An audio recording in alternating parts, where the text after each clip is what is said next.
সরকার যদি চায় কিছু পদক্ষেপ নিতে পারে, কোথাও কি তাহলে রাজ্য সরকার যদি নিতে শুরু করে তাদের দাবি মানা না হলে কি করবে? আমরা দেখলাম অদ্ভুতভাবে সুপ্রিম কোর্ট ন্যায় বিচারের জন্য একটা কথাও খরচ করলো না।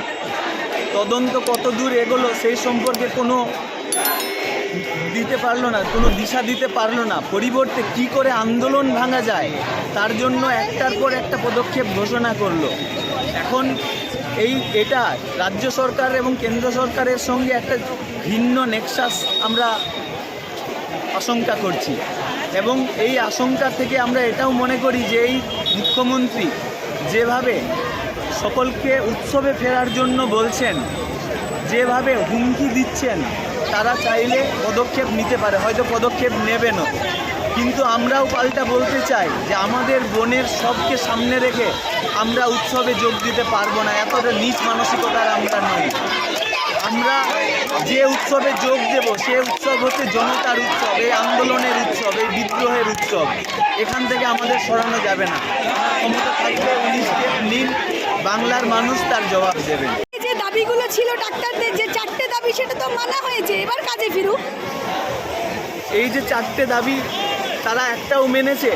আমরা দাবি করেছিলাম এই প্রিন্সিপালকে সাসপেন্ড করতে হবে, সাসপেন্ড কিন্তু উনি করেননি। যখন তাকে অ্যারেস্ট করা হলো একটা নিয়মের গেরোতে পড়ে তিনি সাসপেন্ড হলেন, কিন্তু স্বাস্থ্য ভবন কি তাকে সাসপেন্ড করেছিল? করেনি। আমরা বিনীত গোয়েলের পদত্যাগ দাবি করেছি। কালকেই মুখ্যমন্ত্রী বলেছেন যে উনি তো রক্ত ঝরাননি যদি 14 তারিখ রাত, সেটা কি দিয়ে এক্সপ্লেন করবেন মুখ্যমন্ত্রী বলুন? 14 তারিখ রাতে তার দলের গুন্ডারা এসে যে ভাঙচুরটা চালালো, তাতে সাধারণ মানুষের ক্ষতি হলো কি হলো না? মুখ্যমন্ত্রী উত্তর দিন। তাহলে প্রত্যেকটা পদক্ষেপে তারা মিথ্যাচার করছেন। এই যে 1 মাস ধরে আন্দোলন চলছে, 23 জন বিনা চিকিৎসায় মারা গেছেন বলে দাবি করছেন।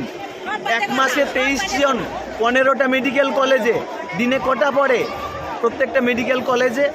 প্রত্যেক দিন বিনা চিকিৎসায়, চিকিৎসা ব্যবস্থার অব্যবস্থার জন্য কতজন মারা যায় সেই হিসেব মুখ্যমন্ত্রীকে রেখেছেন? তাহলে একটার পর একটা মিথ্যাচার করছেন, এবং এই যে মিথ্যা কথাগুলো কালকে সুপ্রিম কোর্টে দাঁড়িয়ে বলল, এটা সম্পূর্ণটা এই স্বাস্থ্য ভবনের সাজানো। তাই আমরা স্বাস্থ্যকর্তাদের সকলের পদত্যাগ দাবি করছি। কোথাও কি পরিকল্পিতভাবে একটা ন্যারেটিভ তৈরি করার চেষ্টা করছে ডাক্তারদের বিরুদ্ধে? নিশ্চয়ই তারা পরিকল্পিতভাবে যে কোনো মূল্যে, পশ্চিমবঙ্গের মানুষ যেভাবে জেগে উঠেছে সেটাতে ভয় পাচ্ছে, এবং এই আশঙ্কা থেকে কি করে আন্দোলন থামানো যায় সেটাই তাদের একমাত্র লক্ষ্য। বলা হচ্ছে, মুখ্যমন্ত্রী বলেছেন যে আমার সম্পর্কে মিথ্যে বলা হচ্ছে, আমি কারুকে টাকা দিইনি, কিন্তু নির্যাতিতা তিলোত্তমার পরিবার কিন্তু সরাসরি বলছেন মুখ্যমন্ত্রী মিথ্যে কথা বলছেন। কি বলবে? দেখুন, এটা আমরা নতুন করে কি বলবো? একজন নিহত তরুণী ডাক্তার, তার মায়ের দুঃখ যন্ত্রণার জায়গাটা নিশ্চয় আমাকে নতুন করে বলতে হবে না। তিনি একটা কথা বলছেন, এখন যদি বলা হয় যে তিনি সাজিয়ে বলছেন, তার চেয়ে নীচ মানসিকতা আর কি হতে পারে? আমি এই বিষয়ে আর নতুন কোনো কথা বলতে চাই না। এই আন্দোলন কি চলবে? পুজো আসছে, উৎসব কি পালন হবে, নাকি আবার রাত দখল? আমি প্রথমেই বলেছি, যতক্ষণ পর্যন্ত না বিচার আমরা পাবো, আমাদের উৎসব আন্দোলনের উৎসব, আমাদের উৎসব বিদ্রোহের উৎসব, বিক্ষোভের উৎসব। এই বিদ্রোহের উৎসব চলবে। সুপ্রিম কোর্ট নির্দেশ দিয়েছে ডাক্তারদেরকে কর্মে, মানে তাদের কাজে ফিরতে। কি বলবেন? যদি কারো কিছু হয়ে যায়, সুপ্রিম কোর্ট কি দায়িত্ব নেবে? লিখিত দিতে হবে সুপ্রিম কোর্টকে।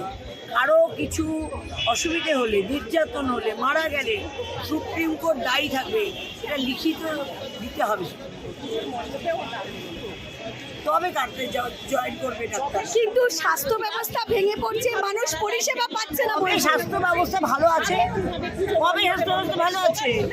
স্বাস্থ্য শিক্ষা যত একেবারে বাড়ির জলে ভেসে গেছে। কেন? কত সুপার স্পেশালিটি হাসপাতাল করেছে তো, এখানে তো কোনো ডাক্তার নেই। এখান থেকে ডাক্তার ধার করে নিয়ে চলে যায়, পিজি ডাক্তার নিয়ে যায়, নীলরতনের ডাক্তার নিয়ে যায়, মেডিকেলের ডাক্তার নিয়ে যায়। ডাক্তার নিয়োগ করেনি, নার্সও নিয়ে 2-4টে নার্স নিয়োগ করেছে। কিন্তু মুখ্যমন্ত্রী বলছেন যে 1 মাস 1 দিন তো হয়ে গেল, এবার সবাই কাজে ফিরুক, উৎসবে ফিরুন। সামনে যেহেতু আনন্দ করুন। সামনে যেহেতু পুজো, উৎসবে ফিরুন, আনন্দ করুন। ওনার পরিবারে কারো এরকম হলে উনি বলতে পারতেন? ওনার মতো এত অমানবিক, ওনার মতো এত অমানবিক, ওনার মতো ভিন্ডিকটিভ কম দেখেছি আমি। দুর্নীতিগ্রস্ত কোটি কোটি টাকা সারদা ওনার কাছে করছে, নইলে ওই লাল ডায়েরিকে রক্ষা করার জন্য ওরা রাজীব কুমারের বাড়ি পাহারা দেয়, তারপর লাল ডায়েরিটা নিয়ে নিজের আলমারিতে রেখেছে।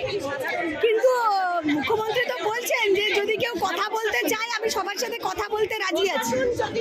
ও আগে সন্দীপ গোয়েল, বিনীত গোয়েলকে অপসারণ করুক। সন্দীপ না, এটাও বলেছিল যে বিনীত গোয়েল তো এসেছিল রিজাইন করতে, আমি বারণ মিথ্যে করেছি। কথা, মিথ্যে কথা। কালকে সাংবাদিক সম্মেলনে প্রতিটা মিথ্যে কথা বলেছে, প্রতিটা মিথ্যে কথা। কি বলছেন মুখ্যমন্ত্রীকে মিথ্যাবাদী? মুখ্যমন্ত্রী বলছেন আমার নামে মিথ্যা কথা বলা হচ্ছে, আমি পরিবারকে টাকা দিতে চাইনি।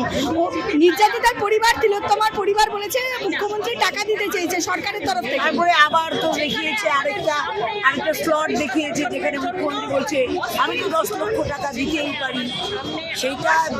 সেটা তো দেখানো হলো মানে চ্যানেলে, যে মুখ্যমন্ত্রী একদিন বলেছে আমি তো নির্যাতিত মানুষ করেছি, 10 লক্ষ টাকা নিয়ে আপনি মেয়ের জন্য কিছু করুন, আমি তো 10 লক্ষ টাকা দিতেই পারি, না নিলে কী করবো, আমি তো দিতেই পারি। কিন্তু কি বলবেন যতক্ষণ না জাস্টিস পাওয়া যাচ্ছে? কি দাবি কি আপনাদের? শুধু সন্দীপ নয়, শুধু মানে ওই সঞ্জয় নয়, অন্তত 5-6 জন আছে। আমরা শুনেছি নির্যাতিতার একটা পেপার, ওদের 3 বছরে একটা পেপার সাবমিট করতে হয়, সেই পেপার অন্যকে দিয়ে দেওয়া হচ্ছে, হয়তো জানে কাকে দিয়েছে।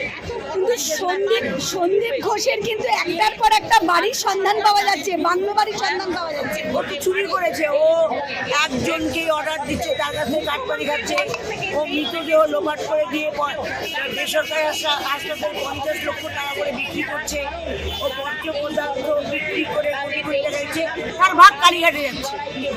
কিন্তু কেন? সরকারের ভয়টা কোথায়? কি লুকোতে চাইছে কি মনে হয়? সরকার যে পয়সা ওদের কাছ থেকে কাটপানি পায়, মমতা ব্যানার্জি, অভিষেক ব্যানার্জি কাটপানি পায়। কিন্তু মুখ্যমন্ত্রী তো নির্যাতিতার পরিবারকে চ্যালেঞ্জ করছে। চ্যালেঞ্জ করলেই তো হবে না, আবার দেখানো হয়েছে, রিপিট টেলিকাস্ট করে দেখানো হয়েছে উনি 10 লক্ষ টাকা। বাংলার মানুষ কি উৎসবে ফিরবে নাকি জাস্টিসের জন্য লড়াইটা করবে? সব মানুষের বলতে পারবো না, বাচ্চা কাছে, কিন্তু আমরা প্রতিটা প্যান্ডেলে ফাইট করার কি করবো। 5টা অবধি টাইম দেওয়া হয়েছে, যদি কাজে ফেরানো হয় কি অবস্থান কি? আমরা এই হুঁশিয়ারিতে মোটেই ভয় পাচ্ছি না।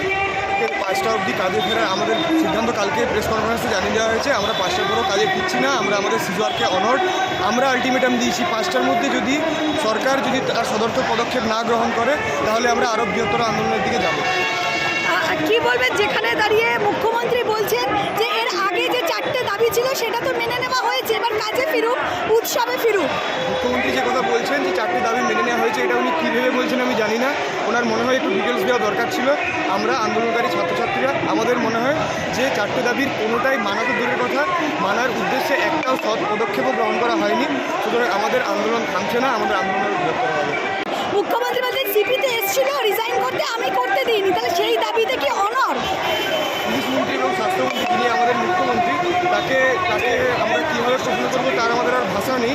যে দুর্গাপুজো সামলানোর জন্য নাকি সিপির পদক্ষেপ তিনি গ্রহণ করতে পারছেন না, এইসব বাজে যুক্তি আমরা মানি না। সিপি সরাসরিভাবে এই তথ্য প্রমাণ লোপাট করার দায়ে অভিযুক্ত এবং তথ্য প্রমাণ লোপাট হয়েছে তার জন্য সিপি নিজেও দায়ী, এবং এই কারণে আমরা সিপির পদত্যাগের দাবিতে অনড়, সিপিকে পদত্যাগ করতে হবে। পুজোর সময় কি এই আন্দোলন চলবে যতক্ষণ না জাস্টিস পাওয়া যাবে? যতক্ষণ না জাস্টিস পাওয়া যাবে, পুজো হবে, মা আসবেন, মায়ের আরাধনা হবে, কিন্তু কোনো উৎসব হবে না। কোনো উৎসব এই আমাদের বিধির সবের উপর দিয়ে আমরা উৎসব করতে পারবো না। কোনো উৎসবের কোনো সিবিআই এবং সুপ্রিম কোর্টের উপর কি আস্থা রাখতে পারছো? সিবিআই এবং সুপ্রিম কোর্টের উপর আমাদের আশা আছে, আমাদেরকে আশা রাখতেই হবে। সাধারণ ভারতের জনগণ হিসেবে মহামান্য সুপ্রিম কোর্টের উপরে এবং সিবিআইয়ের উপর আমাদের আস্থা রাখতেই হবে।